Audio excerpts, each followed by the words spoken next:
নমস্কার বন্ধুরা, আজকে আবার একটি ভৌতিক গল্প নিয়ে আপনাদের সামনে উপস্থিত হয়েছি। আজকের গল্প পাঠে সুমিত। আজকের গল্পের নাম ডায়েরি। একটা টু-রুম ফ্ল্যাট, কয়েকটা ফার্নিচার, বারান্দার সামনে ইটকাঠ সিমেন্টের তৈরি ইমারতের পাশ থেকে সবুজের উকিঝুঁকি, আর স্মৃতি ভর্তি দাদানের দেওয়া একটা ডায়েরি। এই নিয়ে আমার জীবনের শুরু। আজ 1 সপ্তাহ হলো চাকরি সূত্রে দিল্লিতে এসেছি।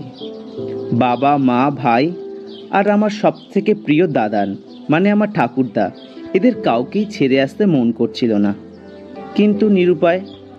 চাকরিটা পাওয়াতে বাড়ির সবার মধ্যে যে আনন্দটা দেখেছি তা আর হারাতে চাইনি। অগত্যা আসতেই হয়েছে। প্রত্যেক দিনের মতো অফিস যাব বলেই তৈরি হচ্ছিলাম, এমন সময় ডোরবেলটা বেজে উঠল। তাড়াতাড়ি দরজাটা খুলতেই আমার সব বিরক্তি একেবারে মলিন হয়ে গেল। এ কি দাদান, তুমি তুমি এখানে বলে দাদানকে ঘরে নিয়ে আসতেই দাদান বললেন, বাবা খুব সুন্দর সাজিয়েছিস তো ঘরটা। আমি বললাম, তুমি একটু বসো, আমি তোমার জন্য কফি নিয়ে আসছি। আর কিছু খাবে? ততক্ষণে অফিসের মিটিং, তাড়াহুড়ো, ব্রেকফাস্ট সব বেমালুম ভুলেই গিয়েছি। কফিটা দাদানকে দিতেই দাদান এক প্রকার উজ্জ্বল দৃষ্টি আর কাফা কণ্ঠস্বর নিয়ে বলল, জানিস এবার আমার শান্তি। খেয়ালই করিনি কখন সেই আবেগ অনুভূতিতে পরিণত হয়েছে। আমার চোখে জল জেনেছে। হঠাৎই একটা ফোন এলো।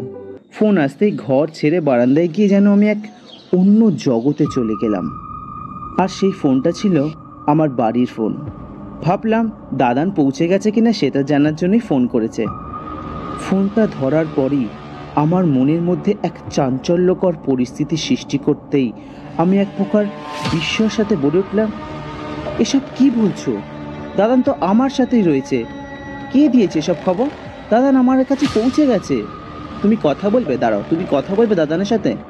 দাদান, এ কি দাদান? দাদান কোথায় গেল? অনেক দেখেছিলাম দাদানকে, ফোনের উপাস থেকে বেঁচেছিল। দাদান থাকবে কি করে? তোর কাছে যাওয়ার সময় তার যে ডায়েরিটা বন্ধ করে এক নিস্তব্ধতায় ডুবে যায়, তিনি ঠিক যেমনটা ডুবে গিয়েছিল আজ থেকে 1 বছর আগে। কিছু গল্প, কিছু সত্যি ঘটনা নিয়ে সপ্তাহে 2 বার করে আপনাদের সামনে হাজির হব আমরা। শুধু ভয় পেলে কিন্তু চলবে না। ভালোবেসে আমাদের সাথে থাকার জন্য একটা লাইক, শেয়ার করে বাকিদেরকেও শুনতে বলতে হবে। আর সাবস্ক্রাইব করাটা না হয় একটু আবদারি রইল। ভুল ত্রুটি ক্ষমা করবেন। খুব ভালো থাকবেন।